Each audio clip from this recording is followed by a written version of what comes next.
सिद्धार्थ का गृह त्याग। सिद्धार्थ ने सोचा कि वह भारद्वाज के पास जाकर प्रवज्जित हो जाएगा। भारद्वाज का आश्रम कपिलवस्तु में ही था। तदनुसार वह अपने सारथी छन्न को साथ लेकर और अपने प्रिय अश्व कंथक पर चढ़कर आश्रम की ओर चला। जो ही वह आश्रम के समीप पहुंचा, द्वार पर ही एकत्र हुए पुरुषों और स्त्रियों ने उसे ऐसे घेर लिया मानो वह एक नई नवेली वधू का स्वागत कर रहे हों। जब वे उसके सामने आए, उनकी आंखें आश्चर्य से खुली रह गईं। उन्होंने बंद कमल की तरह हाथ जोड़कर उसे नमस्कार किया। वे उसे घेरे खड़े थे। उनके हृदय भावाविष्ट थे।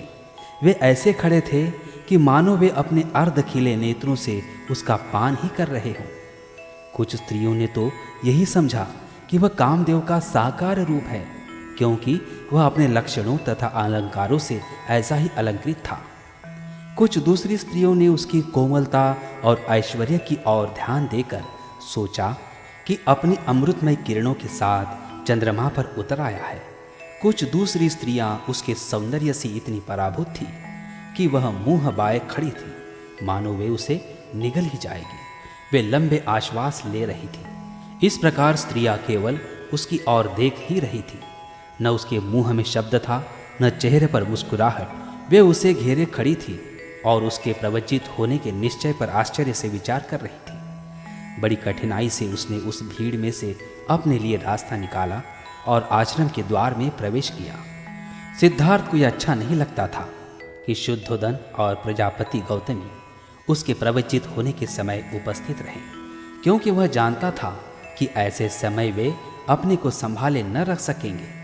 लेकिन उसकी जानकारी के बिना ही वे पहले से आश्रम आ पहुंचे थे।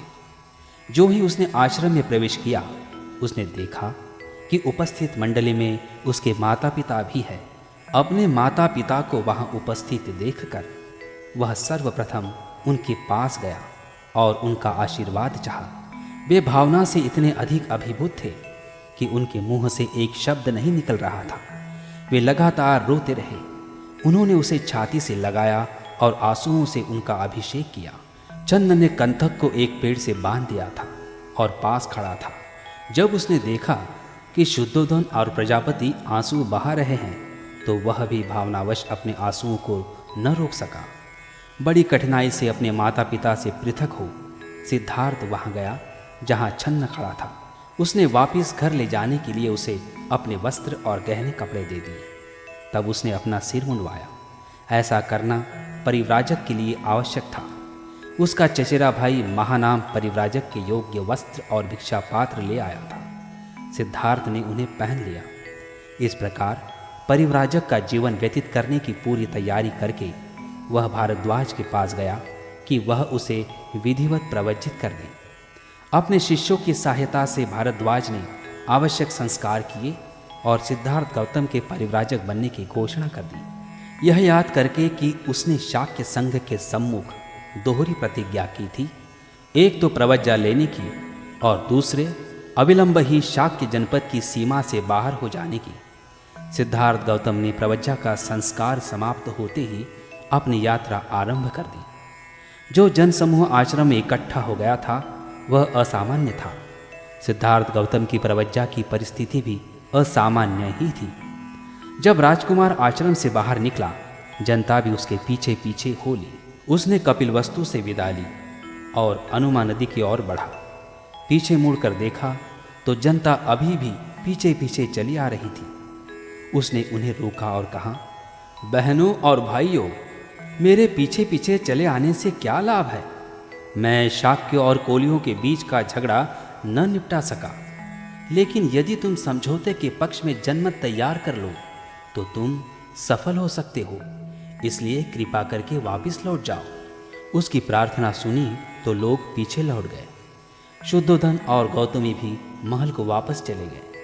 सिद्धार्थ के त्यागे वस्त्रों और गहनों को देखना गौतमी के लिए असह्य था। उसने उन्हें एक कवल के तालाब में फिकवा दिया। प्रवज्जा ग्रहण करने के समय सिद्धार्थ गौतम की आयु केवल 29 वर्ष की थी। लोग उसे याद करते थे और यह कह कहकर प्रशंसा करते थे कि यह उच्च कुलोत्पन्न है, यह श्रेष्ठ माता पिता की संतान है, यह संपन्न है, यह तारुण्य के मध्य में है, यह सुंदर शरीर और बुद्धि से युक्त है, सुख भोग में पला है और वही अपने संबंधियों से इसलिए लड़ा कि पृथ्वी पर शांति बनी रहे और जनता का कल्याण हो। यह एक शाक्य तरुण था जिसने बहुमत के आगे झुकने के बजाय स्वेच्छा से दंड स्वीकार किया, जिसका मतलब था ऐश्वर्य के स्थान पर दरिद्रता, सुख समृद्धि के स्थान पर भिक्षाटन, गृह निवास के स्थान पर गृह त्याग। और यह जा रहा है जब कोई इसकी चिंता करने वाला नहीं, और यह जा रहा है बिना किसी भी ऐसी एक चीज़ को साथ लिए जिसे यह अपनी कह सके। इसका यह स्वेच्छा से किया हुआ महान त्याग है। यह बड़ी ही वीरता और साहस का कार्य है। संसार के इतिहास में इसकी उपमा नहीं। यह शाक्य मुनि अथवा शाक्य सिंह कहलाने का अधिकारी है। शाक्य कुमारी कृषा गौतमी का कथन कितना सही था। सिद्धार्थ गौतम के ही संबंध में उसने कहा था, धन्य है वे माता पिता जिन्होंने ऐसे पुत्र को जन्म दिया, और धन्य है वह नारी जिसका ऐसा पति है।